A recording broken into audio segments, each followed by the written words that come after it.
इलाहाबाद में एक स्कूल के प्रिंसिपल सबबुल हसन रोड पकड़ करके सड़क के किनारे से धीरे धीरे अपने स्कूल में पढ़ाने के लिए जा रहे थे।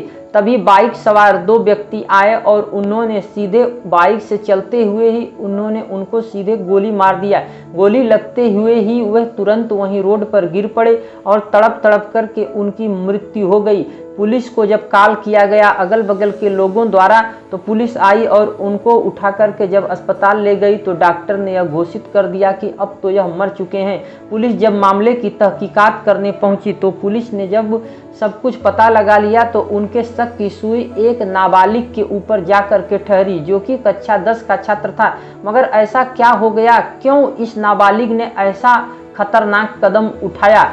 और जब उस नाबालिग को जब पुलिस ने पकड़ा और उस पुलिस ने नाबालिग देखते हुए उस लड़के से जरा भी सख्ती नहीं की और उसने पूछा कि क्या तुमने ऐसे किया है, और वह नाबालिग लड़के ने सीधे जवाब दिया, हाँ मैंने ही किया है, क्योंकि उस प्रिंसिपल को तो वैसे भी मरना था और मुझे अपने काम का जरा भी अफसोस नहीं है।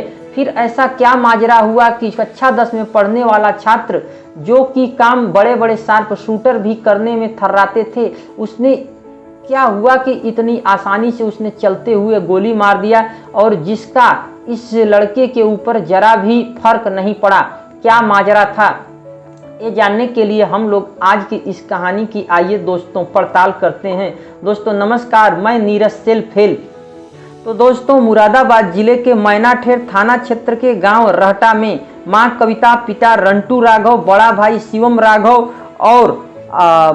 और इनका जो भाई है हर्ष, ये सभी लोग रहा करते थे। और पिता जो इनके रंटू राघव थे वह एनडीपीएस एक्ट में कर्नाटक में किसी मामले में बंद हो गए, जिसकी वजह से परिवार की स्थिति काफ़ी ज़्यादा दयनीय और हालात काफ़ी ज़्यादा खराब हो गए थे, जिसकी वजह से इनको शहर में आना पड़ गया। और यहीं पर आकर के माँ घर घर जाकर के काम करने लगी और जो इनका जो बड़ा भाई था वह जाकर के बड़ा भाई शिवम राघव जाकर के मकानों में पीओपी का काम करने लगा। माँ और भाई ने मिलकर के आदित्य को शहर के काफ़ी नामी स्कूल में पढ़ा रहे थे।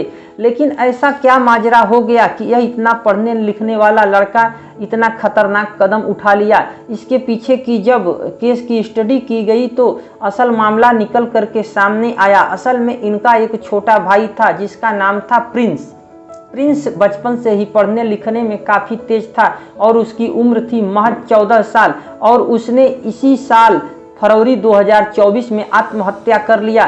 पहले तो परिवार ने समझा कि यह अपने मन से ही उसने किसी गलती की वजह से ऐसा कदम उठा लिया है और उसकी मां ने उसकी मृत्यु के बाद उस लड़के का, अपने बच्चे का बहुत ही रोते बिलखते हुए अंतिम संस्कार कर दिया। लेकिन कुछ दिनों बाद जब उसको किसी ने बताया कि तुम्हारे बेटे ने ऐसे ही नहीं आत्महत्या कर लिया है, दरअसल उसको स्कूल के ही टीचर जो प्रिंसिपल हैं सबबुल हसन ने कहीं न कहीं टार्चर किया है। माँ को तो सहसा विश्वास ही नहीं हुआ, मगर फिर जब माँ दौड़ी गई और पुलिस में जाकर के कंप्लेंट करने लगी तो पुलिस ने इस मामले को एकदम गंभीरता से नहीं लिया और पुलिस ने लगभग ने उसको वहां से टरका ही दिया। इससे दुखी और व्यथित होकर के मां गीता देवी कोर्ट के चक्कर लगाने लगी और इसी बार जब कोर्ट ने आदेश दिया कि उसको 3 महीने पहले ही मजबूरन पुलिस को आदेश दिया गया कि आपको कैसे भी इसके खिलाफ एफआईआर तो दर्ज करना ही है।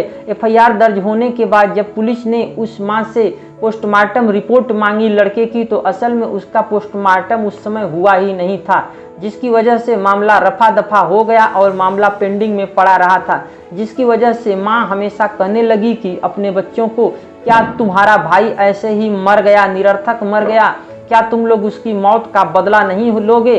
इससे दोनों भाई भी काफ़ी ज़्यादा प्रेरित हो गए और उनके भी मन में कहीं न कहीं मलाल था कि हमारा भाई जो कि पढ़ने लिखने में जहीन था, तेज था, उसके साथ टीचर ने इतना गलत हरकत किया था, इतना ज़्यादा बुरा काम किया कि जिसकी वजह से वह मरने का इतना खतरनाक फैसला लेने पे बाध्य हो गया।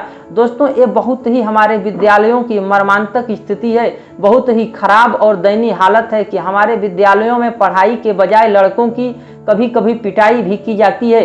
और हमारे यहाँ के टीचर, मेरा भी इस विषय में अनुभव रहा है कि पीटने में ज़्यादा आनंदित महसूस करते हैं कहीं ना कहीं, और ऐसा मैं भी काफ़ी पहले से भुगत ही चुका हूँ। हालांकि मैं भी आपके साथ इसी घटना से जोड़ करके अपनी कथा को शेयर कर ही देता हूँ।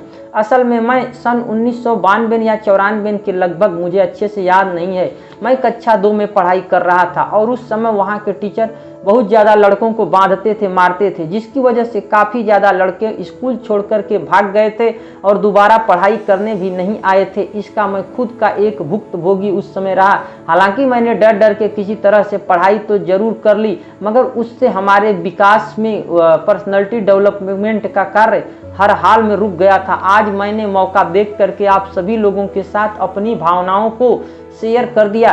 दोस्तों, क्या आपके साथ भी यदि कभी ऐसी कोई घटना हुई है तो कृपया कमेंट बॉक्स में ज़रूर लिखें।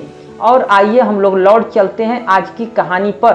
फिर उसकी माँ ने जब मौके को देख करके सब कुछ जब पता लगा लिया तो इस तरीके की स्थिति को देखते हुए भाइयों को उसने जब प्रेरित करना शुरू कर दिया कि क्या अपनी भाई की मौत का बदला नहीं लोगे, तो भाइयों में भी कहीं न कहीं से तकलीफ की भावना भरती गई थी और इसी भावना को अपने अंदर वे लोग समूआते हुए और उन्होंने ऐसा गलत हरकत करने पे मजबूर हो गए। हालांकि मैं कहीं से भी इस घटना का समर्थन नहीं करता हूं, मगर यह घटना काफ़ी ज़्यादा मर्मांतकारी और हृदय पर चोट करने वाली मुझे लगी, इसलिए मैंने आप सभी लोगों के साथ शेयर किया। दोस्तों, आप लोगों की क्या है इस घटना के बारे में राय, हमें कमेंट बॉक्स में ज़रूर बताइए। और इस मामले में क्या कहीं न कहीं पुलिस भी दोषी है भारत की, कहीं न कहीं कोर्ट भी दोषी है और कहीं न कहीं हमारी शिक्षा व्यवस्था भी दोषी है। आप लोग क्या सोचते हैं? फिलहाल तो वो लड़का जेल में है, लेकिन उसके भविष्य पर तो खराब असर इसका बहुत ही ज़्यादा पड़ ही गया।